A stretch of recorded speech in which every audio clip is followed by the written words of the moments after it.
ఇవాళ అయితే మేము చిన్న గిన్నెలలో అన్నం వండుకున్నాం, ఇంకా టమాటా కర్రీ వండుకున్నాం. ఇంకా అందరం తినడానికి కూర్చున్నాం, మా చెల్లె, నేను, మా తమ్ముడు. ఇంకా మేమైతే ఇక్కడ పచ్చడి పాలకూర మా అమ్మమ్మ చేసింది, ఇంకా టమాటా అయితే మేమే వండుకున్నాం. చిన్న చిన్నగా ప్లేట్లలో కూడా పెట్టుకొని తింటున్నాం.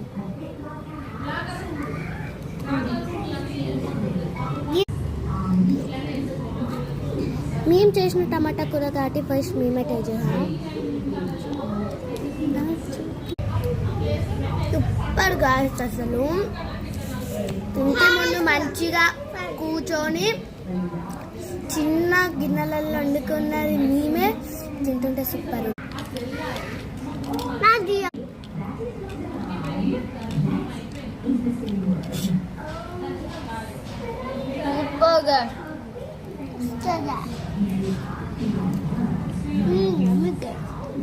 గాయస్ మాకైతే నచ్చింది, ఇట్లా చిన్న చిన్న గిన్నెలలో వండుకొని మంచిగా చిన్న ప్లేట్లలో తిన్నాం. ఫస్ట్ టైం మా చెల్లి అయితే చాలా చాలా చేసుకుంది గాయస్, నేను చేసుకోవడం అయితే ఫస్ట్ టైం. బట్ నాకు చాలా నచ్చింది, నాకు చాలా మేమైతే టమాటా కూర ఉన్న అన్నం వండినాం. పచ్చడి ఇంట్లో ఉండేది, సమ్మర్ కదా పెట్టిల్లు. పాలకూర మా అమ్మమ్మ వండింది. Okay guys, bye bye.